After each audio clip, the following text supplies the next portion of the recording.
I don't mind the money. Don't get me wrong. I love the fact that I'm able to make a good living. But what really drives me is actually fulfilling this deep need within me to express what I believe is what I call my life's task. You talk about hyperintention and that sometimes holding on to things too tightly can actually cause us to be less effective at it. You say hyperintention causes hyperanxiousness. I think that's something I've been considering a lot recently, especially after the last year where everyone's been locked up, ruminating, more neurotic, fewer experiences, less adventures, less opportunity to get outside of our heads. I think that's certainly something a lot of people will have been seeing. Yeah, definitely. I mean, we all have that feeling like you're trying so hard to get something and the effort is actually kind of messing you up, right? It's kind of getting in your way. Like in a seduction setting, if you're so nervous and you just really, really want to please that woman that you want to seduce, and that's all your energy is going into, you're going to give off vibrations that are going to be kind of off-putting. You're trying too hard. Your intention is too obvious. But if you kind of let go, it's more a process of letting go inside of yourself and not realizing that by letting go, oftentimes when I'm blocked in my writing, I'm trying too hard. If I take a step back and I relax and I listen to some great music or watch some football on television, suddenly the idea comes to me because I let go of that inner tenseness that kind of envelops you. It's difficult though, right? Because if this is our life's calling, if you've done the explore period during your 20s and you're getting toward finding what you think is your true life's calling, you take it seriously, and you can quite easily kid yourself into believing that the consequences and the repercussions of your performance can be very grave. This is super important, and you start to grip more and more tightly to what it is that you're doing. It makes you tense, and your performance suffers. Yeah, I mean, definitely. But you have to learn certain strategies of letting go, and it only comes through experience. You know, I know, for instance, when I was writing my war book maybe 14 years ago, I bought a pool table, and I thought shooting pool will be a great way of relaxing myself, right? And I'll be able to learn some strategy, and I'll become a hustler maybe in the end. And so I played every day, and I got better and better and better. And then when somebody would show up to play against me, suddenly I was just terrible. I completely melted in under the pressure. Shots that I could normally make, I was bungling left, right, and center. And it was because I was taking it way too seriously. I was too invested in winning. And then when I learned to kind of let go and relax and kind of enjoy the game and not show off, I was actually performing better. I wasn't performing brilliantly, don't get me wrong. I'm not at the hustler level, but I was actually performing better. So you learn through experience. You learn through writing 7 books, through trying to hustle your way on a pool table and things don't work out, that you have to take a step back sometimes and let go. It's not easy, but you learn this through experience. Next one, cultivate negative capability. And the law is, develop the habit of suspending the need to judge everything that crosses your path. Consider and even momentarily entertain viewpoints opposite to your own, seeing how they feel. Do anything to break up your normal train of thinking and your sense that you already know the truth. Yeah, well, whenever you are facing like a project or something that you're creating or building, there's a level of anxiety involved. Like you're not quite sure of what you need to do and you're anxious for getting the right results, etc. And this kind of tightens you up from within. And what happens with most people is, before you start, this has to do with your creative process, which is extremely important no matter what line of work you're in. So when you start your project or a problem that you're solving, you're generally only thinking of 2 or 3 possibilities. Let's say A, B, or C. And A will be something that you've done a million times before, so you're naturally going to be thinking of doing it that. And B might be something that you've heard somebody else do or whatever, and maybe you'll try that out. And C is some kind of odd thing that you probably will never try anyway. And so you're going to follow these paths, right?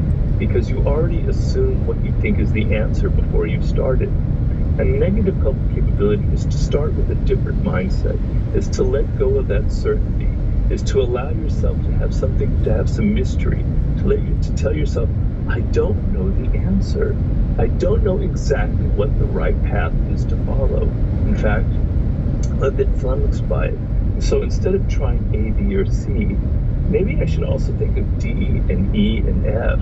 Maybe I should look into what other people have done. Maybe I should look into what my enemy, the person I hate the most, has done in this situation. Maybe I should entertain ideas that I normally would never entertain. And so the ability to keep a sense of openness while also feeling a little bit anxious about the answer is the essence of negative capability.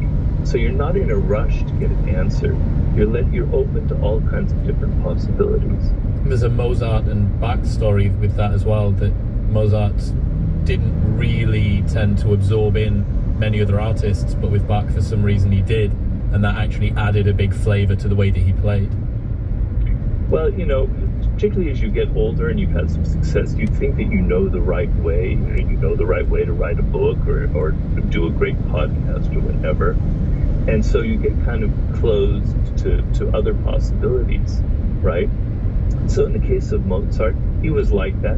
But then he was like looking at the scores of the great composer Bach, who had kind of fallen out of fashion by that time. And he was going, my God, there are actually things in here that are far superior to anything I've ever composed. He's on another level than I am. And so he was able to drop his ego, a very important part of negative capability, and say, this is actually a superior form of music, which was counterpoint. He said, I'm going to actually try and incorporate Bach into my music. I'm not going to imitate him. I'm going to incorporate his ideas. And it led to a whole new level of creativity in his career and music that survived the centuries. So the ability also to drop your ego and admit that other people might have a better... Yes, sorry, go ahead. It's interesting that people can be so nimble like that. Think about the startups at the moment. You've got companies that have less than 50 employees and they're in the FTSE 500 or FTSE 100. Why? Well, it's because they're able to adapt very, very quickly. They don't have these huge diseconomies of scale. They're not these big fat leviathans that people need to drag lumbering along with them. They're able to move with the market, and they don't have these cultural challenges where the guardrails are brought in. And then they get bought out by Google or Microsoft or Amazon, and they ruin it, which is the sad fate of our world right now. But I completely agree with you on that. Yeah. All right, next one. Remake yourself into a character of power. And the law is, remake yourself into a character of power. Working on yourself like clay should be one of your greatest and most pleasurable life tasks. It makes you, in essence, an artist creating yourself. And there's a story, I can't pronounce his name, Aurore du Devant? The novelist that did Indiana. George Sand? Yes, but... That's not George Sand. Yeah, but the woman. Yeah. Okay. Yeah. Well, it's basically, we're creatures, we're animals that judge people by appearances. And we don't like to admit that, but we pick up vibes from people's appearance, their face, their body language, their presence, and we kind of judge them based on that. And once we've judged people, that's kind of who they are in our mind. And if you let people continually kind of pin you down, this is who you are, Chris, this is your type, etc., it kind of limits your freedom, because their opinion of you will actually constrain what you can do, right? Your reputation kind of precedes you. And so you want to turn this around and think of your image as something that you get to play with, as something that you get to create. It's like your greatest work of art. You want to take control of the process of how people can judge you, right? Which is, you think is a little bit different. I should just be who I am. But you're never exactly being who you are. You're always in some ways crafting your words and your persona and how you present yourself depending on the people you're dealing with. And I'm simply telling you here to take greater control over that, to make it more conscious, to think of yourself as a kind of actor in this world, right? And your acting is, you're not just doing anything, you're not just being yourself, but you're learning to play a role, and you're learning to sometimes change your image, right? And some of the most powerful people in this world, like a David Bowie, for instance, or a Pablo Picasso, they were constantly changing their image every 5 or 6 years. It didn't make them seem crazy. It made them seem incredibly powerful. We wanted to see, what is the next incarnation of David Bowie? Who's he going to be now in the 80s, etc.? It's very powerful, right? And in the case of Georges Sand, she was a woman at a time where women novelists were not very successful, and she decided that she was going to create this image of a woman who dressed like a man, who almost had the appearance and spirit of a man, and she took a man's name, George, and that became her image. And it was incredibly successful, incredibly powerful. It added to her aura as a successful novelist. So that's sort of the essence. Are you familiar with the Theranos story and Elizabeth Holmes? Yes, I am. Very similar with her, right?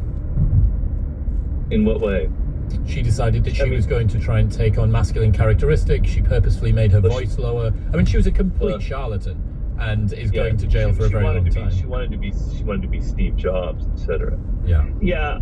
I mean, of course you can. If you have nothing to back it up, if it's only image, if it's only playing a role, that's not going to get you very far. There has to be some substance behind it. A David Bowie or Georges Sand. These are very talented people who were great artists, right? So it's not that you're just a con artist. So you can take that too far. But if only Elizabeth Holmes had a really brilliant idea that had actually foundation. All of those black turtleneck sweaters and that kind of Steve Jobsian appearance in her podcast, whenever in her in the shows that she gave to deliver a product, would have been that much more effective. So it could have been the right answer here if she had something to back it up. It's the same as Fire Festival. If that had actually worked, everyone surrounding it would have been hailed as marketing geniuses. And the same with Elizabeth Holmes. The one in the Caribbean? Which festival was that? Yeah, Fire Festival. I think it was... Oh, Fire Festival. Yeah. Pablo Picasso. Fucking Pablo Escobar. You've got Picasso. Imagine if it was on Pablo Picasso's old island. Pablo Escobar's old island and blah, blah, blah. And the only difference with both Elizabeth Holmes and Fire Festival, the only thing they got wrong was not having a product that backed it up. Everything else was perfect. And people, even if they'd had the minimum viable, they'd scraped that festival by and people had they'd farted out a half competent music event. Or with Elizabeth Holmes, if it had done 50% or 70% of what it was supposed to, they would be hailed as the second coming. Right. Look at the gap they've found in the market, because we applaud success so much. We're so happy to put it on a pedestal because this person's got the new idea, and there'll be young girls going to school and mothers will be dressing them in black turtlenecks because you want to be just like Elizabeth Holmes. You're like, it doesn't change the fact that the way that those marketing strategies have been deployed and the fundamentally predatory nature of the people that were deploying them hasn't changed. All that's changed is the fact that they had something finally to back it up. I think there's something really worrying to do with that, this sort of cult of personality that we have at the moment in the 21st century.